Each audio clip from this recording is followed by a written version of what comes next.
আসসালামু আলাইকুম। আমি মোহাম্মদ তাইফুর রহমান। আমি একজন স্টুডেন্ট।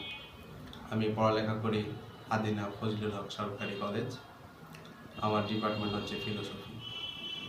আমার অনেক দিনের ইচ্ছা যে পড়ালেখার পাশাপাশি আমার ফ্যামিলিকে আমি কোনো একটা দিক দিয়ে সাপোর্ট দিই, এবং এজন্য আমি আমার ফ্রেন্ড সার্কেল, বড়ো ভাইদেরকে বলি যে আসলে আমার পড়ালেখার পাশাপাশি কীভাবে ফ্যামিলিকে সাপোর্ট দেওয়া যায়। এবং তারা বলে যে আসলে তুমি একটা ফ্রিল্যান্সিং কোর্স করো, এবং তাদের কথা অনুযায়ী আমি এটা চিন্তা ভাবনা নিই যে আমি একটা ফ্রিল্যান্সিং কোর্স করব ভবিষ্যতে কিছু করার জন্য পড়ালেখার পাশাপাশি। এবং এ বিষয়ে আমি আমার ফ্যামিলিকে বলি যে আমি একটা ফ্রিল্যান্সিং কোর্স করতে চাই। তারা ফার্স্ট টাইম বলেছে যে আসলে পড়ালেখার সাথে এগুলো হয় না।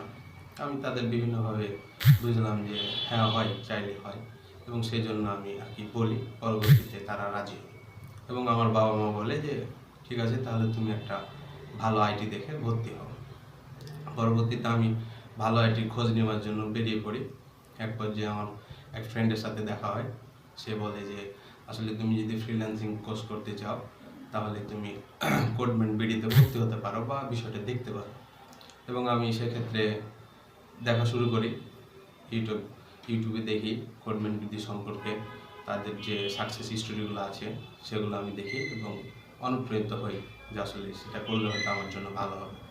এবং আমি সিদ্ধান্ত নিই যে আমি ভর্তি হব, এবং পরবর্তীতে আমি ভর্তি হয়ে যাই। এবং আমি এখন বর্তমানে CodemanBDর 82তম ব্যাচের একজন স্টুডেন্ট। আমার ইচ্ছা যে আমি পরবর্তীতে এই ফ্রিল্যান্সিংয়ের মাধ্যমে আমি আমার স্বপ্নে পৌঁছাতে পারবো ইনশাআল্লাহ।